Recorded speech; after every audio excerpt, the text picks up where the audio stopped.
காரியங்களை நாம் சிந்திப்போம். और इस सुबह के समय में भी पवित्र शास्त्र से कुछ बातें हम संक्षिप्त में ध्यान करेंगे। சங்கீதம் 19 நாம் வாசிப்போம். और हमने भजन संहिता 19 को पढ़ा था। அதுல 7வது வசனம் சொல்லுகிறது, और उसका 7वां वचन कहता है, கர்த்தருடைய வேதம் குறைவற்றதும் ஆத்துமாவை உயிர்ப்பிக்கிறதுமாய் இருக்கிறது. यहोवा की व्यवस्था खरी है, वह प्राण को बहाल कर देती है। எனவே வசனம் சொல்கிறது கர்த்தருடைய வேதம் குறைவற்றதும் ஆத்துமாவை உயிர்ப்பிக்கிறதுமாய் இருக்கிறது. और वचन कहता है यहोवा की व्यवस्था खरी है, वह प्राण को बहाल कर देती है।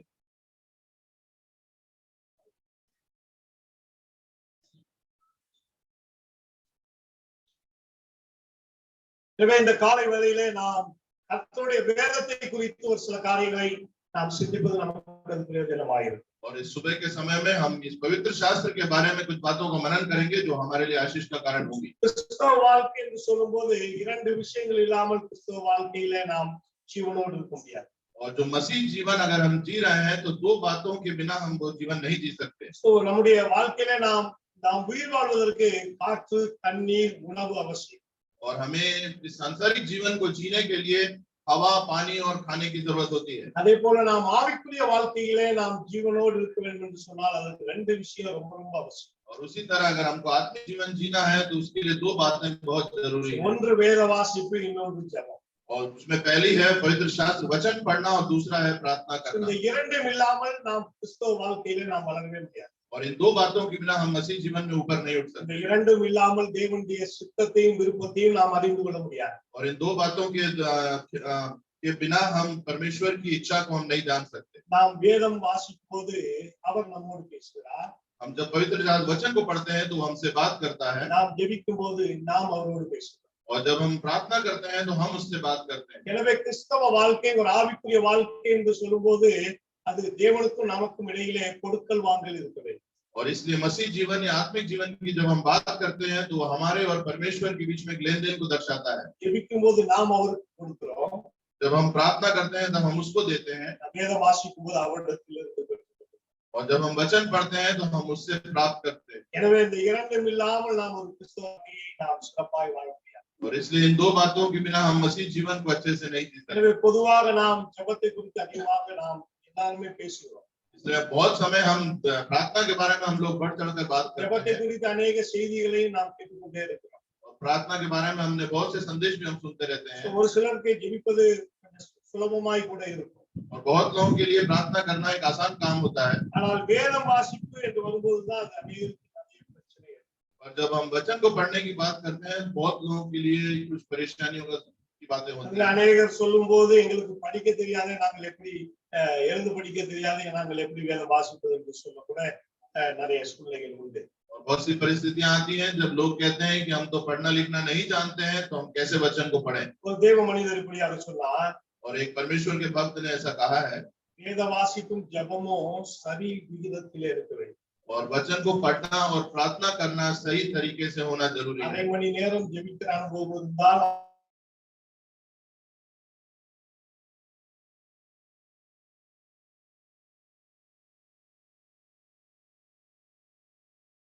आधे मणि நேரம் வேதம் படிக்கிற அனுபவம். और अगर हम आधे घंटे प्रार्थना करते हैं तो हमें आधा घंटा वचन को भी पढ़ना है। ஒரு மணி நேரம் घंटा वचन पढ़ने हैं तो एक भी करना है। நம்முடைய வாக்கியம் 10 நிமிஷத்தை பைபிள் படிச்சுட்டு நாம் மூடி வைக்கிறோம். और हम अक्सर अपने हमारे जीवन में देखते हैं कि हम हो सकता है 1 घंटे प्रार्थना करते हो पर जब वचन पढ़ने की बारी आती है तो हम 10 मिनट में उसको खत्म कर देते हैं। அல்லது ஒரு சிலர் அதிகமாய் வேதம் படித்துக்கொண்டே இருப்பார்கள், ஆனால் ஜெபிப்பதற்கு குறைவான நேரம்.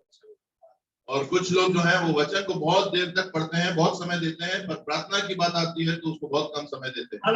ஆனால் கிறிஸ்தவ வாழ்க்கை என்று சொல்லும்போது இரண்டும் சரி விகிதத்திலே செல்ல வேண்டும். और मसीह जीवन की जब हम बात करते हैं तो दोनों बातें एक तरह से चलनी चाहिए। எவ்வளவு நேரம் வேதம் வாசிக்கிற அனுபவம் இருக்கிறதோ அவ்வளவு நேரம் ஜெபிக்கிற அனுபவம், எவ்வளவு நேரம் ஜெபிக்கிறோமோ அவ்வளவு நேரம் வேதம் வாசிக்கிறோம். और जितना हम वचन पढ़ने के लिए अपने जीवन में हमारा अनुभव होता है उतना ही हमें प्रार्थना के लिए भी समय देना है। எனவே இந்த காலை நேரத்திலே நம்முடைய ஜெப வேத தியான அனுபவம் எப்படி இருக்கிறது என்று ஆவியானவர் நம்மோடு இடைப்படும்.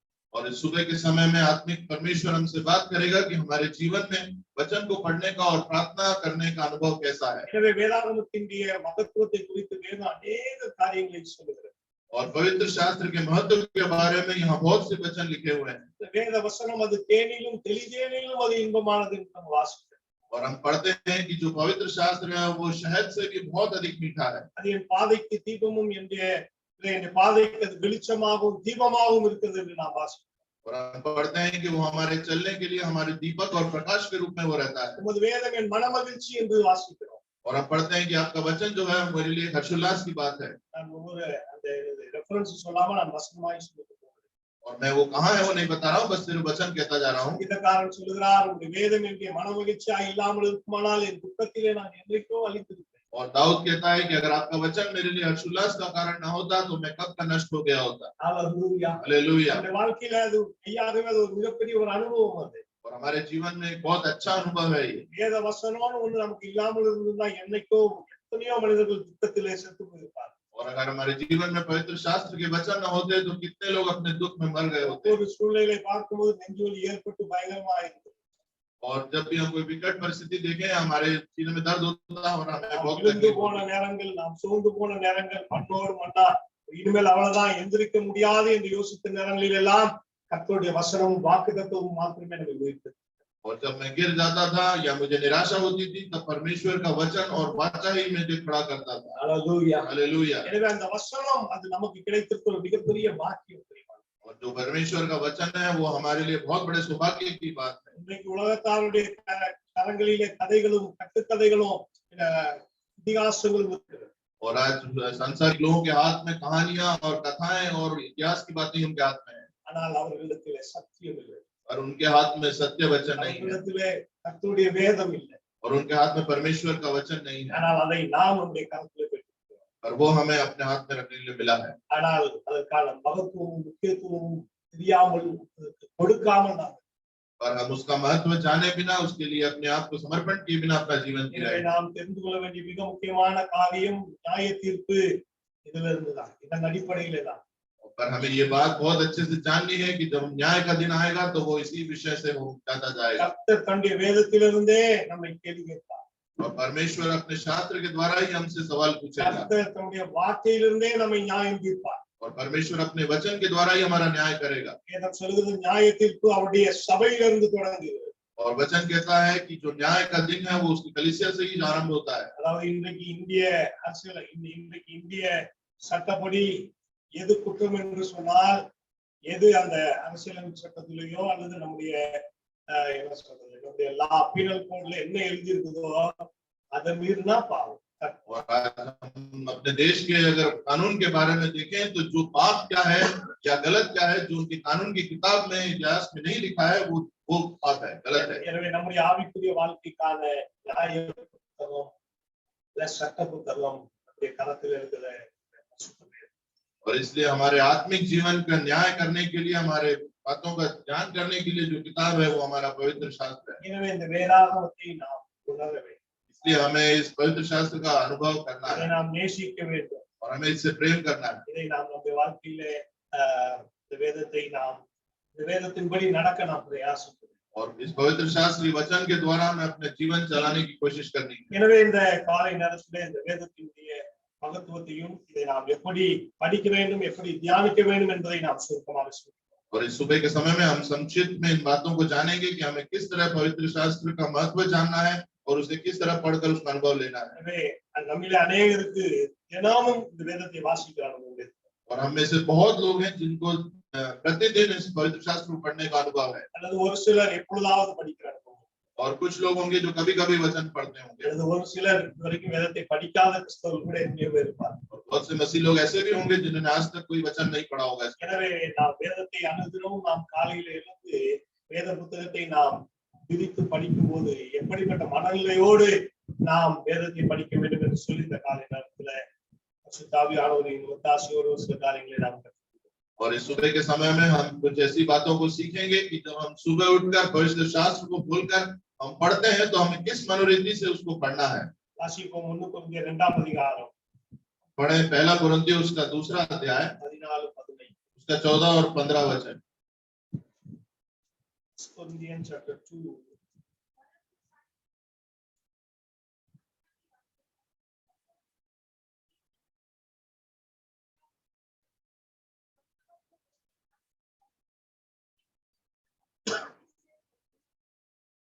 வசனம் சொல்லுகிறது ஜென்ம சுபாவமான மனுஷனும் தேவனுடைய ஆவிக்குரியவர்களை ஏற்றுக்கொள்வார். அவைகள் அவனுக்கு பைத்தியமாக தோன்றும். அவைகள் ஆவிக்கேற்ற பிரகாரமாய் ஆராய்ந்து நிதானிக்கப்படுகிறவைகளால் அவைகளை அறியவும் மாட்டான்.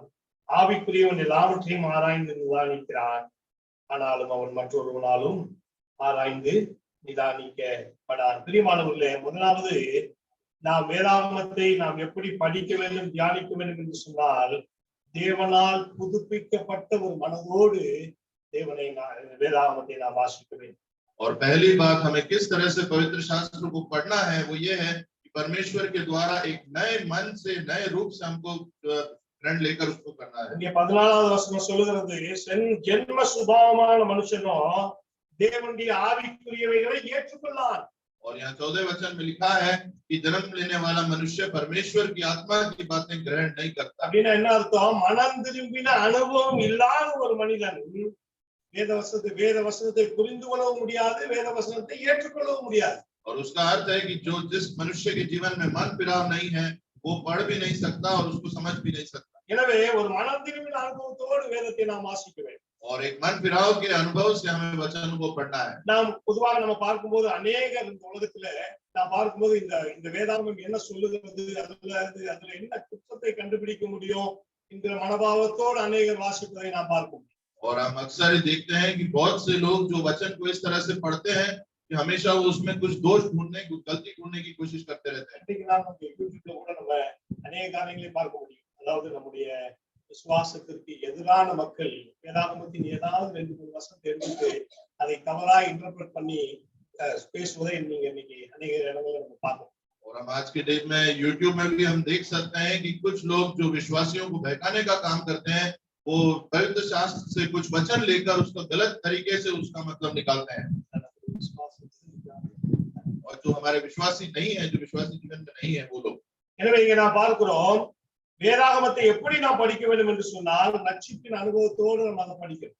और हमें यहाँ देखते हैं कि पवित्र शास्त्र हमें किस तरह से पढ़ना है, उसके लिए हमारे उद्धार का जीवन हमारे अंदर होना चाहिए। நாம் வேதாகமத்தை படிக்கும்போது ஒரு திறந்த மனதோடு நாம் படிக்கணும். और जब हम पवित्र वचन को पढ़ें तो एक खुले मन से हमें उसको पढ़ना है। நாம் ஒரு ஆவிக்குரிய விஷயத்தை, அதாவது நம்முடைய வாழ்க்கையில ரட்சிப்பை நாம் இன்னும் ரட்சிப்புல முன்னேறணுங்கிற அனுபவத்துல நம்ம வேதத்தை படிக்கும்போது தான் அந்த வார்த்தை நம்மோடு கூட பேசும். और जब हम एक उद्धार के अनुभव से कि हमारे जीवन में और अधिक उद्धार हमको चाहिए, इस अनुभव से पढ़ेंगे तभी वो वचन हमारे जीवन में काम करेगा। நம்முடைய வாழ்க்கையில எந்த மனமாற்றத்தையும் எந்த மனமாற்றத்துக்கு நம்ம और अगर हम अपने मन को बदलना नहीं चाहेंगे तो वो वचन पढ़ना किसी बिल्कुल व्यर्थ होगा। वचन சொல்றது ஜென்ம சுபாவம் உள்ளவன் ஆவிக்குரியவைகளை அறிய மாட்டான்। और वचन कहता है कि शारीरिक मनुष्य परमेश्वर की आत्मा की बातें ग्रहण नहीं நம்முடைய இதயம் கடினப்பட்டிருக்கும் என்று சொன்னால் வேத வசனம் நமக்குள்ள எந்த கிரியையும் செய்ய முடியாது। और अगर हम अपने मन को कठोर करके रखेंगे तो वचन किसी भी तरह हमारे जीवन में कार्य नहीं करेगा। எனவே முதலாவது நாம் அனுதினமும் வேதம் படிக்கிறவர்களா இருக்கிறோம்। எனவே முதலாவது நாம் வேதத்தை திறக்கும் போதே ஒரு புதுப்பிக்கப்பட்ட ஒரு மனதோடு வேதத்தை நாம் திறக்க வேண்டும்। और इसलिए जब हम सब वचन को पढ़ें तो जब भी हम पवित्र शास्त्र को खोलें तो एक नए मन के अनुभव से उसको पढ़ने। இரண்டாவது, दूसरी बात, யோவான் 7ஆம் அதிகாரம் 17வது வசனம் சொல்கிறது, और यूहन्ना उसका 7वां अध्याय 17वें वचन में हम देखते हैं। யோவான் 7:17, यूहन्ना 7 उसका 17।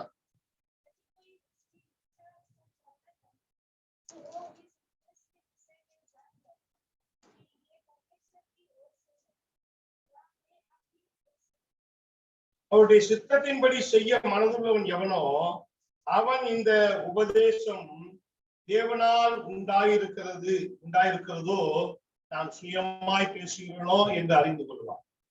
और यहाँ वचन कहता है यदि कोई अपनी इच्छा पर चलना चाहे तो वह इस उपदेश के विषय में जान जाएगा कि यह परमेश्वर की ओर से है या मैं अपनी ओर से कहता हूँ। याकूब 1 அதிகாரம் 21-22 வசனத்தை வாசிப்போம்। और याकूब की पत्री उसका पहला अध्याय 21 और 22 में हम अगर पढ़ें, இங்கே வசனம் சொல்லுகிறது, ஆகையால் நீங்கள் எல்லாவித அழுக்கையும் கொடிய துர்க்குணத்தையும் ஒழித்துவிட்டு உங்கள் உள்ளத்தில் நாட்டப்பட்டதாயும் உங்கள் ஆத்துமாக்களை ரட்சிக்க வல்லமையுள்ளதுமாயும் இருக்கிற வசனத்தை சாந்தமாய் ஏற்றுக்கொள்ளுங்கள். அல்லாமலும் நீங்கள் உங்களை வஞ்சியாதபடிக்கு திருவசனத்தை கேட்கிறவர்களாய் மாத்திரமல்ல அதன்படி செய்கிறவர்களாய் இருங்கள். वचन कहता है इसलिए सारी मलिनता और बैर भाव की बढ़ती को दूर करके उस वचन को नम्रता से ग्रहण कर लो जो हृदय में बोया गया और जो तुम्हारे प्राणों का उद्धार कर सकता है। परंतु वचन पर चलने वाले बनो और केवल सुनने वाले ही नहीं जो अपने आप को धोखा देते हैं। எனவே முதலாவது நாம் வேதாகமத்தை ஒரு புதுப்பிக்கப்பட்ட ஒரு ரட்சிப்பின் அனுபவத்தோடு நாம் படிக்க வேண்டும். और पहली बात हमें पवित्र शास्त्र को एक उद्धार के अनुभव के रूप में पढ़ना है। இரண்டாவது அதன்படி செய்ய மனதுள்ள ஒருவராக அதை நாம் படிக்க வேண்டும். और दूसरी बात जब हम पढ़ते हैं तो उसके द्वारा कही गई बातों को करने वाला मन हमारे अंदर होना चाहिए। நாம் வேதாகமத்தை படிக்கும்போது பொதுவாக எல்லாருடைய வேதாகமத்தை வாங்கி பார்த்தோம் சொன்னா அதுல அண்டர்லைன் இருக்கும். और अगर हम बहुत से लोगों के पवित्र शास्त्र को अगर हम लेकर देखें तो उसमें बहुत से वचनों में नीचे लाइन खींची रहती है। பெரும்பாலும் அண்டர்லைன் போடப்பட்ட வசனங்கள்லாம் என்னன்னு பார்த்தோம்னா வாக்குத்தத்த வசனங்களா। और बहुत से वचन जिनमें अंडरलाइन किया रहता है वो अगर हम देखें तो वाचा के वचन रहते हैं। ஆனால் எங்கெல்லாம் கடிந்து கொள்ளுதோ அது பெரும்பாலும் நிறைய பேருடைய பைபிள்ல அதுல அண்டர்லைன் இருக்காது। और अगर हम देखते हैं कि जहां पर भी कुछ कठिनता से बोला गया है कि कुछ करना है वो अंडरलाइन नहीं रहता है। எனவே ஒவ்வொரு நாளும் வேதத்தை படிக்கும்போது அந்த வேத பகுதி சொல்லுகிற காரியங்களுக்கு நான் முற்றிலும் என்னை ஒப்பு கொடுப்பேன் என்கிற மனதோடு படிக்க வேண்டும்। और प्रतिदिन हम जब वचन को पढ़ते हैं तो हमारी मनोदशा ऐसी होनी चाहिए कि जो भी वचन पढ़ूं उसका पूरी रीति से पालन करूंगा। இன்னைக்குள்ள போஷணம் முடிக்கணும்னு படிச்சோம் சொன்னா எந்த பிரயோஜனமுமே இல்லை। और अगर हम इस मनोदशा से पढ़ें कि आज का भाग मेरे को पूरा करना है तो वो व्यर्थ है।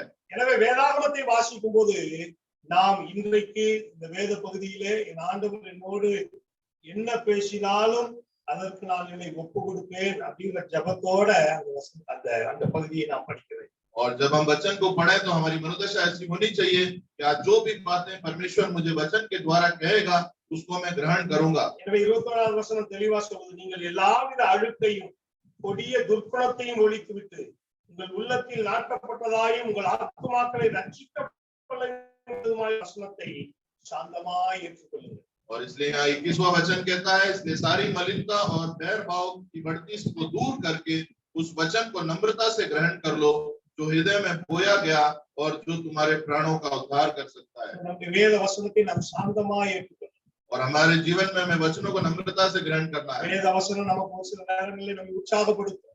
और वचन कभी-कभी हमें बहुत उत्साहित करता है। வேத வசனம் நம்மை கடிந்து கொள்ளும்।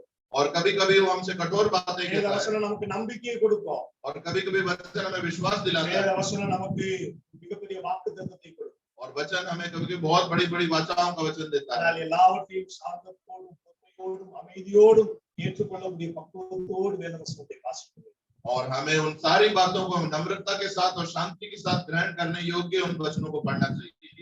வசனத்தை படிக்கும் போது நல்லா புரிஞ்சுக்குங்க, வசனம் உங்களோட பேசலைன்னா நம்ம பைபிள் படிக்கிறதுல ஏதோ கொஞ்சம் பிரச்சனை।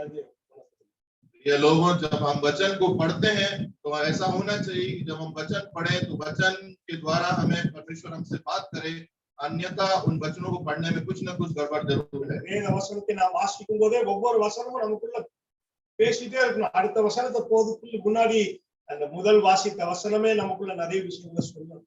और जब हम पहले वचन को पढ़ते हैं तो दूसरे वचन को जब पे जाने से पहले उस पहले वचन में ही हमारे अंदर परमेश्वर की बातें उत्पन्न होनी चाहिए। எனவே நாம் வசனத்தை ஏற்றுக்கொள்ளுகிற மனநிலையோடு வாசிப்போம் என்றால்தான் அந்த வசனம் நம்மளோடு பேசும்। और जब हम वचन को ग्रहण करने योग्य मन से उन वचनों को पढ़ेंगे तभी उन वचनों के द्वारा परमेश्वर हमसे बात करेगा। நம்முடைய வேத வாசிப்பெல்லாம் எப்படி தெரியுமா? और हमारा वचन को पढ़ना किस तरह से है कि आप जानते हैं। நம்ம வேத வாசித்து பைபிளெல்லாம் மூடி வச்சுட்டு அதுக்கப்புறம் ஒரு 1 மணி நேரம் கழிச்சு யாராவது திடீர்னு இன்னைக்கு என்ன போர்ஷன் படிச்சீங்க அப்படின்னு கேட்டா ஒரு நேரம் யோசிக்கிற நிலைமையிலதான் இன்னைக்கு அநேகருடைய வேத வாசிப்பு நிலை இருக்கு। बहुत से लोगों की स्थिति आज ऐसी है जब वो करीब जब वचन को पढ़ते हैं उसको बंद करके रख देते हैं। अगर कोई करीब 1 घंटे बाद उनसे पूछे कि आपने क्या पढ़ा तो उन्हें कुछ भी याद नहीं रहता, ऐसी दशा रहती है। என்னுடைய நண்பர் என்னுடைய ஃப்ரெண்ட் பாஸ்டர் ஒரு அடிக்கடி எனக்கு ஃபோன் பண்ணுவார்। और मेरे एक दोस्त हैं जो पासवान है वो अक्सर मुझे फोन करते हैं और பேசிட்டு இருக்கும்போது திடீர்னு கேட்பார், பாஸ்டர் நீங்க என்ன வேத பகுதி படிச்சீங்க? और वो एकदम से बात करते हुए बीच में एकदम से पूछ लेते हैं कि पासवान जी आज आपने क्या वचन पढ़ा। சொல்லுங்க பாருங்க, கரெக்டா ஏதாவது கரெக்டா என்ன பகுதி படிச்சீங்கன்னு கேட்பார்। और वो एकदम से पूछ लेते हैं कि बताइए कि आज आपने कौन से भाग से वचन पढ़ा। और तब मैं उनको बताता हूँ कि मैंने आज इस भाग से वचन पढ़ा। இந்த வேத பகுதியில எந்த வசனம் இன்னைக்கு உங்களுக்கு பேசிச்சுன்னு கேட்பாங்க. तब वो पूछते हैं कि इस भाग से कौन से वचन ने आपसे आज बात करी, இந்த அனுபவம் வேணும். और इस तरह का अनुभव हमें होना चाहिए। இப்ப பைபிள் படிச்சவங்கிறது और एक जस्ट एक फॉर्मेलिटी के लिए बाइबल पढ़ना नहीं होना चाहिए, அதன்படி செய்ய மனதுள்ளவர்களாய் வேதத்தை வாசிப்பது. और उन वचनों के द्वारा कार्य करने का अनुभव हमारे अंदर होना चाहिए। வேதாந்த வசனம் சொல்லுகிறது திருவசனத்தை கேட்கிறவர்களாய் அல்ல, அதன்படி செய்கிறவர்களாய். और इसलिए वचन कहता है कि सिर्फ वचनों को सुनने वाले नहीं, पर उनके अनुसार काम करने वाले बनिए। முதலாவது பிரியமானவர்களே, தேவனால் புதுப்பிக்கப்பட்ட ரட்சிப்பின் அனுபவத்தோடு வேதத்தை வாசித்தால் தான் வசனம் நமக்குள்ள பேசும். और पहली बात कि जब परमेश्वर का वचन हम पढ़े तो एक नए मन से उद्धार के अनुभव से जब हम पढ़ेंगे तभी परमेश्वर कार्य करेगा। இரண்டாவது, இன்னைக்கு ஆண்டவர் என்னோடு என்ன பேசுறாரோ அதன்படி செய்வேன் என்கிற மனநிலையோடு வேதத்தை படித்தால் தான் அதுக்குள்ள பிரயோஜனம். दूसरी बात, जब हम इस मन से पढ़ेंगे, आज जिस वचनों से परमेश्वर मुझसे बातें करेगा उसके अनुसार मैं चलूंगा, तभी वो वचन हमारे जीवन में कार्य करेंगे। மூன்றாவது, கற்றுக்கொள்ள வேண்டும் என்கிற மனப்பான்மையோடு வேதத்தை வாசிப்பது. और तीसरी बात, हमें सीखने के अनुभव से उस वचनों को पढ़ना है। வேதத்தை வாசிக்கும் போது இன்னைக்கு ஆண்டவர் எனக்கு என்ன கற்றுக் கொடுக்க போகிறார் என்கிற மனநிலை நமக்கு. और जब हम वचन को पढ़े तो हमारे अंदर एक बात होनी चाहिए कि आज परमेश्वर इन वचनों से मुझे क्या सिखाने वाला है। பொதுவாக நாம் மற்றவர்களுக்கு கற்றுக் கொடுக்க எப்போதுமே ரெடியா இருப்போம். और आमतौर पर हम लोग दूसरों को सिखाने के लिए हमेशा तैयार रहते हैं, ஆனால் நாம் கற்றுக்கொள்ள ரெடியா. पर हमें भी सीखने के लिए हमेशा तैयार रहना। அல்லேலூயா. हालेलुया। மத்தேயு 11:25 சொல்கிறது. मत्ती उसका 11 उसके 25 में हम पढ़ते हैं। மத்தேயு 11:25. मत्ती उसका 11:25।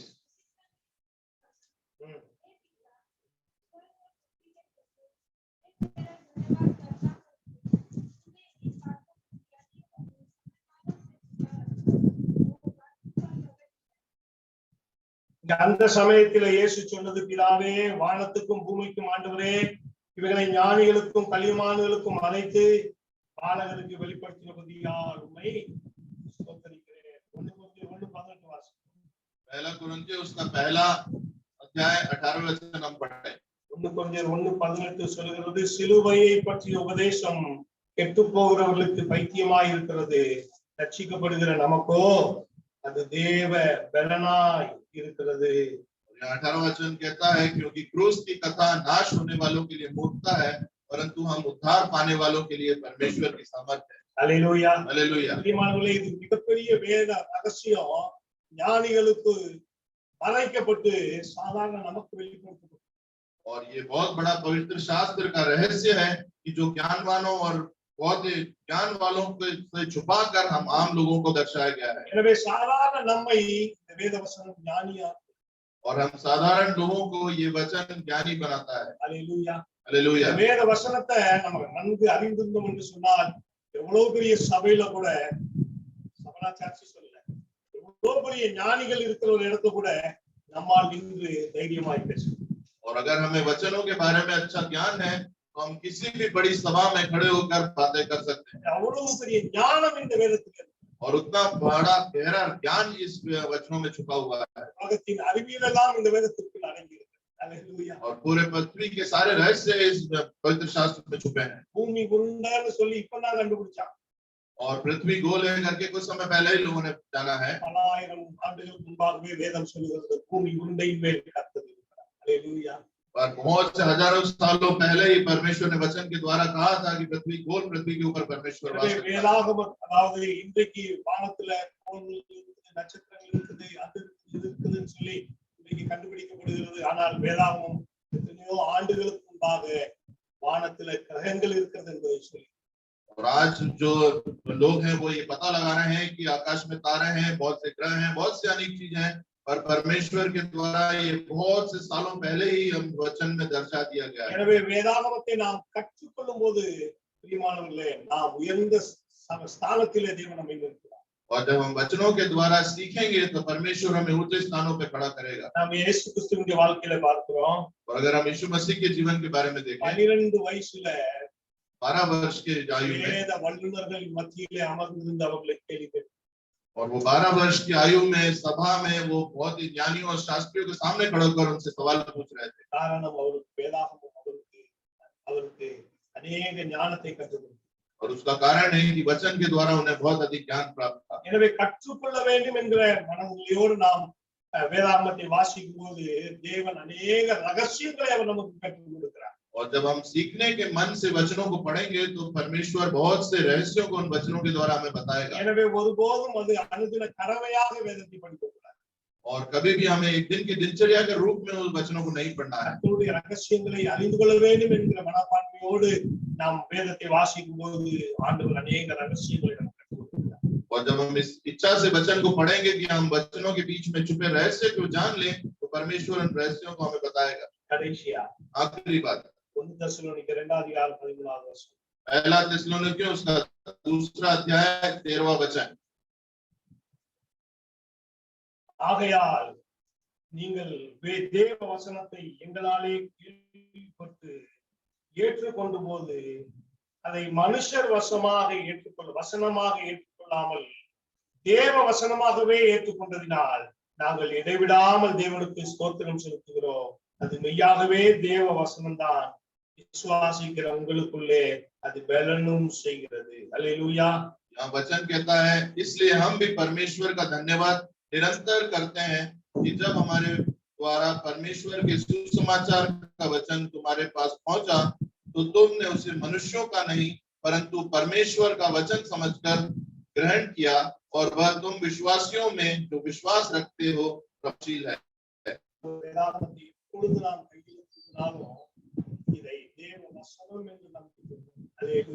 और जब भी हम पवित्र शास्त्र को अपने हाथों में उठाएं तो हमें परमेश्वर के वचन के रूप में इसे ग्रहण करना है। और अगर हम ये सोचें कि ये सिर्फ कागज है और इसमें कुछ छपा हुआ है तो उसका कारण सोचना व्यर्थ है। और ये परमेश्वर का वचन है और ये परमेश्वर क्या बोला गया वचन है और ये परमेश्वर की आवाज है और इसे हमें परमेश्वर के वाक्य के रूप में ग्रहण करना है।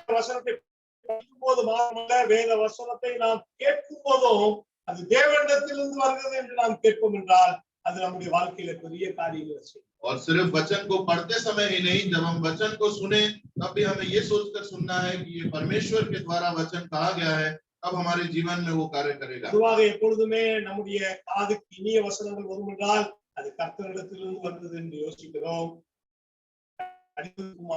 அது மனுஷ சத்தமாக அதை நாம் யோசிக்கிறோம்। और जब भी हमारे कानों में कुछ मीठे वचन या अच्छे वचन आते हैं तो हम सोचते हैं कि ये परमेश्वर के द्वारा है पर जब कुछ कठोर वचन हमारे कानों में पड़ते हैं तो हम सोचते हैं कि ये तो मनुष्य के द्वारा है। பேசுகிறவர் எந்த மனநிலையில எங்கிருந்து பேசினாலும் வருகிற வார்த்தை வேத வசனமா இருக்கும்போது அது நமக்குள்ள கிரியை செய்ய இருக்குமானால் அதற்கு நம்ம ஒப்பு கொடுக்க வேண்டியது அவசியம்। और बोलने वाला किसी भी परिस्थिति में कहीं भी बोले पर जो वो वचन अगर परमेश्वर के द्वारा कहे गए हैं तो जब हम उसको ग्रहण करेंगे तो हमारे जीवन में लाभदायक होंगे। அது கர்த்தருடைய வசனமாக இருக்கிறபடினாலே அதை நாம் கவனிக்க வேண்டியது அதற்கு கீழ்ப்படிய வேண்டியது அவசியமாய்। और क्योंकि जो वचन है वो परमेश्वर के द्वारा कहे गए हैं इसलिए उनका ध्यान करना उनका पालन करना हमारे लिए आवश्यक है क्योंकि वो परमेश्वर का वचन है। 2 பேதுரு 1:20-21 दूसरा पत्रस उसका दूसरा अध्याय 20 और 21 வேதத்தில் உள்ள எந்த தீர்க்க தரிசனமும் சுய தோற்றமான பொருளை உடையதாய் இராதென்று முந்தி அறிய வேண்டியது தீர்க்க தரிசனமானது ஒரு காலத்திலும் மனுஷருடைய சித்தத்தினாலே உண்டாகவில்லை தேவனுடைய பரிசுத்த மனுஷர்கள் பரிசுத்தாவியினாலே ஏவப்பட்டு பேசினார்। पहला अध्याय उसके 20 और 21 में हम 21 और 22 में हम देखते हैं क्योंकि कोई भी भविष्यवाणी मनुष्य की इच्छा से कभी नहीं हुई परंतु भक्त जन पवित्र आत्मा के द्वारा उभारे जाकर परमेश्वर की ओर से बोलते थे।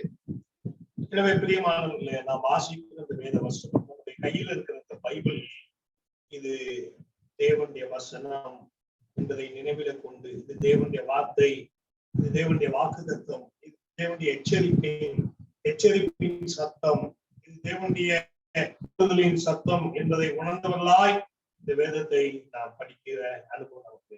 और प्यारे लोगों जब हम इस पवित्र शास्त्र को पढ़ते हैं तो हमें इस अनुभव से पढ़ना है कि ये परमेश्वर का वचन है परमेश्वर का वाक्य है परमेश्वर इसके द्वारा हमें सिखाता है और ये सारे अनुभव लेकर हमें इस वचनों को पढ़ना है। எனவே கர்த்தர் தம்முடைய வசனத்தின் மூலமாய் और इसलिए परमेश्वर अपने वचनों के द्वारा हमसे बात करता है। வேதமே மகிழ்ச்சியாய் இருந்தால் நான் என்றைக்கோ और अगर हम परमेश्वर के वचनों की और हर्षोल्लास से ना रहें तो कभी भी अपने दुख में नाश हो जाता है। சங்கீதம் 19 और भजन संहिता 19 में கடைசி வசனம் आखिरी वचन,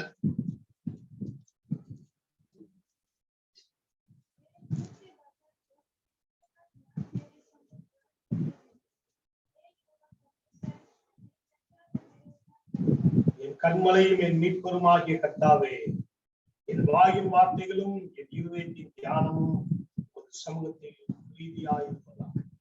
और यह वचन कहता है, मेरे मुंह के वचन और मेरे हृदय का ध्यान तेरे सम्मुख ग्रहण योग्य हो, हे यहोवा परमेश्वर, मेरी चट्टान और मेरे उद्धार करने वाले। என் வாயின் வார்த்தைகளும் என் இருதயத்தின் தியானமும் உமது சமூகத்தில் प्रीतियाயிருப்பதாக। और मेरे मुंह के वचन और मेरे हृदय का ध्यान तेरे सम्मुख ग्रहण योग्य हो। நம்முடைய இருதயம் தேவனுடைய வார்த்தையினால் நிரம்பி இருக்கும்போது மாத்திரமே நம்முடைய வாயின் வார்த்தைகள் கர்த்தருக்கு பிரியமாய்। और जब हमारा हृदय परमेश्वर के वचन से भरा रहेगा, तभी हमारे मुंह से निकलने वाले वचन परमेश्वर के योग्य होंगे। हालेलुया। हालेलुया। இயேசு சொன்னார், நல்ல மரம் நல்ல கனி கொடுக்கும், परमेश्वर ने कहा था कि जो अच्छा पेड़ है वो अच्छा फल लाएगा, கெட்ட மரம் கெட்ட கனி கொடுக்கும்। और जो बुरा पेड़ है वो बुरा फल लाएगा। எந்த சட்டியில் இருக்கிறதோ அது அகப்பையில வரும்। और क्या बर्तन में है वो चम्मच में आएगा। जो चीज बर्तन में है वही चम्मच से निकाली जाएगी। கஞ்சி சோறு அது பாத்திரத்துல வைத்துட்டு அகப்பையில எடுத்த பாயாசமா வராது। और अगर हमारे जो अगर बर्तन में अगर कुछ चावल की चीज है तो जब उसे निकालेंगे तो वो खीर के रूप में नहीं आएगी। எனவே நம்முடைய இருதயம் தேவனுடைய வசனத்தினால் நிரம்பியிருக்குமானால் வாழ்க்கை தேவனுக்கு பிரியமானது। और इसलिए अगर हमारा हृदय परमेश्वर के वचन से भरा रहेगा तो हमारा जीवन परमेश्वर को प्रेमी होगा। आइए हम प्रार्थना करें, अपने आप को परमेश्वर के सामने अर्पण करें। और मसीह जीवन में बढ़ोतरी के लिए दो कार्य बहुत आवश्यक है, प्रार्थना और वचनों को पढ़ना सही तरीके से चाहिए। हो सकता है हमारे जीवन में बहुत अधिक प्रार्थना हो पर हम वचन को पढ़ने वाले में कमी हो।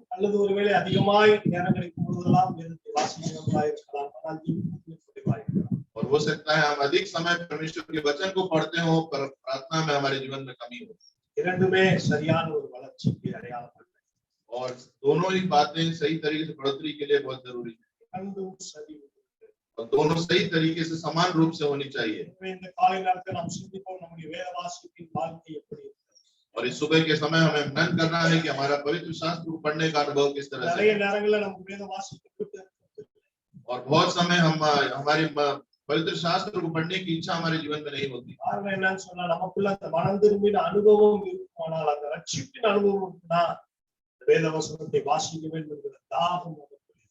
और उसका कारण है अगर हमारे जीवन में उद्धार का अनुभव हो तो हमें वचन पढ़ने की वो प्यास हमारे अंदर होगी। और इसलिए प्रतिदिन हम एक मन फिराव के अनुभव के द्वारा वचनों को पढ़ें। தவறுகளை சுட்டி காட்டியிருக்குமானால் நீங்கள் அதற்கு ஒப்பு கொடுத்து நீங்கள் உங்கள் குறைகளை அறிக்கை செய்திருப்பீர்களே, ஆனால் மறுநாள் நீங்கள் வேதம் வாசிக்கும் போது மிகுந்த திறந்த மனதோடு நீங்கள் வேதத்தை வாசிப்பீர்கள்।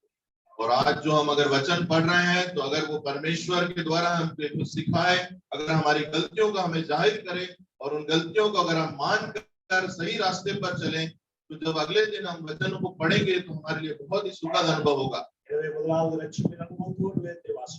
और पहला हमें उद्धार के अनुभव के साथ वचन को पढ़ना है।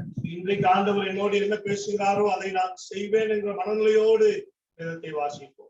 और एक ऐसा अनुभव के साथ कि आज हम जो पढ़ेंगे उसके द्वारा हम चलेंगे, ऐसा अनुभव के द्वारा हमें चलना है। ஒவ்வொரு நாளும் ஆண்டவரிடத்திலிருந்து நான் கற்றுக்கொள்ள வேண்டும் என்ற மனோபாவத்தோடு வேதத்தை வாசிப்போம்। और प्रतिदिन हमें इस अनुभव से पढ़ना, इस बात को सोचकर पढ़ना है कि जो वचन मैं पढ़ूंगा उसके द्वारा कुछ परमेश्वर मुझे सिखाएगा। என்னுடைய கரத்தில் இருக்கிற இந்த பைபிள் நான் வாசிக்கிற வசனம் அது தேவனுடையது என்கிற உணர்வோடு ஒவ்வொரு நாளும் வாசிக்கணும்.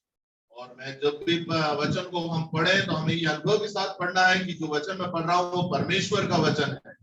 இந்த அனுபவங்கள் நமக்குள்ள இருக்குமானால் और अगर ये अनुभव हमारे जीवन में होंगे तो வேதம் வாழ்க்கையின் தீபமாக வெளிச்சமாக, तो पवित्र शास्त्र आपके जीवन में एक दीपक प्रकाश के रूप में होगा। வேத வசனம் உங்கள் வாழ்க்கையின் மனமகிழ்ச்சியாய், और जो वचन है हमारे जीवन में हर्षोल्लास को लाएगी। வேத வசனம் உங்கள் வாழ்க்கையின் நம்பிக்கையாய் அது மாறும்। और जो वचन है हमारे जीवन में एक विश्वास के रूप में बदलेंगी। இந்த காலை நேரத்தில் இந்த காரியங்களுக்கு நேராக போகும்போது और इस सुबह के समय हम इन बातों के लिए अपने आप को अर्पण करें, நாம் எழுந்து हम सब हो जाएं। பரிசுத்தமுள்ள ஆண்டவரே, நாங்கள் உம்மை நம்புகிறோம். पवित्र परमेश्वर, हम आपको धन्यवाद के साथ ஆசீர்வதிக்கப்பட்ட இந்த நாளுக்காக நன்றி ஆண்டவரே. और इस आशीष भरे दिन के लिए आपको धन्यवाद देते हैं। எங்களோடு கூட பேசி உங்களுடைய வார்த்தைகளுக்காக ஸ்தோத்திரம். और आपने जो हमसे बातें करी उनके लिए आपकी स्तुति करते हैं। அதுவே உங்களுடைய வேதத்தை நேசிக்கிறீர்கள். और आप हमारे जीवन में ऐसा अनुभव दीजिए कि हम आपके वचनों से प्रेम करने वाले बन सकें। ஒவ்வொரு நாளும் வாசிக்கிறீர்கள். और हम प्रतिदिन वचनों को पढ़े, ऐसा अनुभव हमारे जीवन में। ஒவ்வொரு நாளும் ஆண்டவரே உங்களுடைய வேதத்தின் வசனங்களை நாங்கள் சுமக்கிறோம்.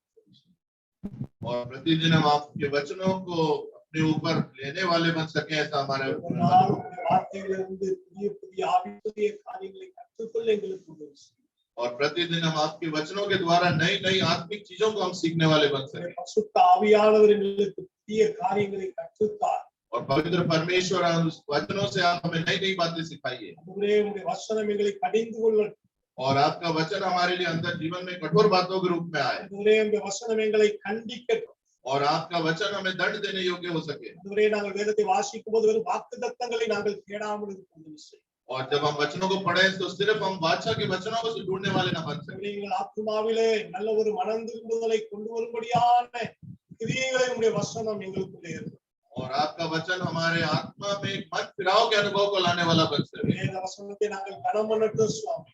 और हम आपके वचनों से प्रेम करने वाले बन सके। வேத வசனத்துக்கு கீழ்ப்படிய உதவி செய்யும். और हम आपके वचनों को मानने वाले, आज्ञा मानने वाले बन सके। உங்களுடைய வார்த்தையை மகா பரிசுத்தமாய் கனப்படுத்த எங்களுக்கு உதவி செய்யும். और आपके वचन को हम परम पवित्र रूप में हम मानने वाले बन உங்களுடைய सके। வார்த்தைக்கு மிஞ்சினது இந்த உலகத்துல ஒண்ணு இல்ல ஆண்டவரே. और आपके वचनों को छोड़ इस दुनिया में और कुछ नहीं है। இந்த உலகமே உங்களுடைய வார்த்தையினால் உண்டாக்கப்பட்டது. और ये दुनिया ही आपके वचनों के द्वारा बनाई गई நாங்கள் है। ஆராதிக்கிற எங்கள் இயேசு வார்த்தையாய் இருக்கிறீர்.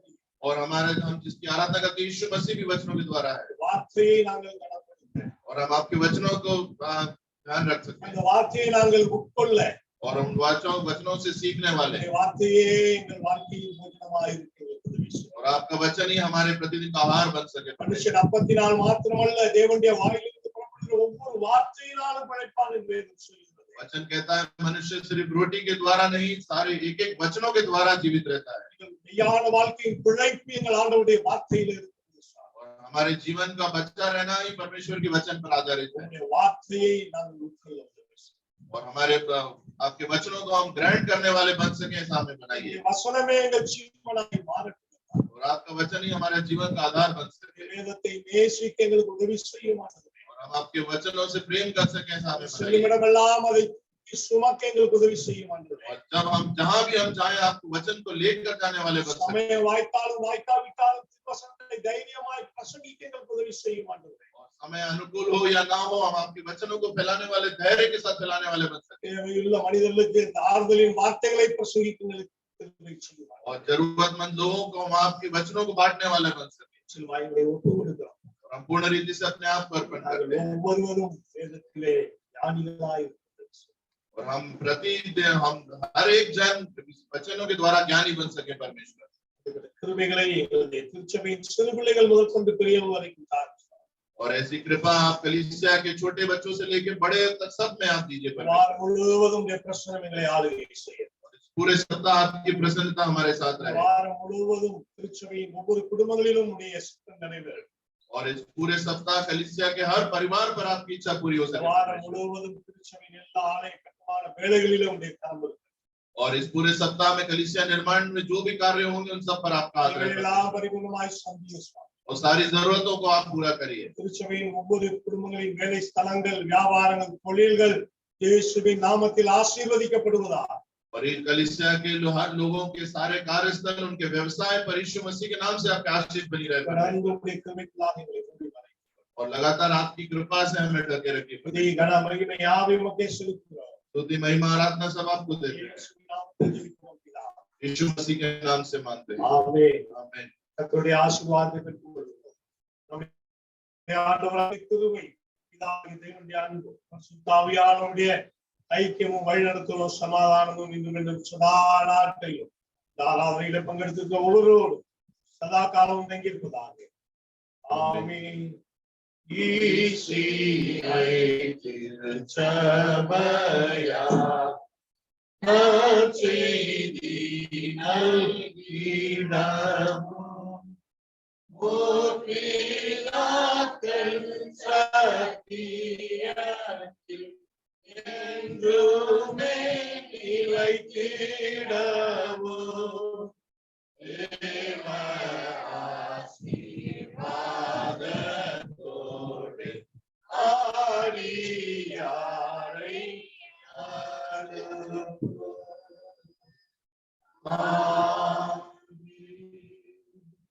என் ஆத்மாவே கர்த்தரை ஸ்தோத்திரி, என் முழுவதுமே அவருடைய பரிசுத்த நாமத்தை ஸ்தோத்திரி. ஆத்மாவே கர்த்தரை ஸ்தோத்திரி, அவர் செய்த சகல உபகாரங்களையும் மறவாதே. ஆமென். அல்லேலூயா, हालेलुया, அல்லேலூயா. हालेलुया।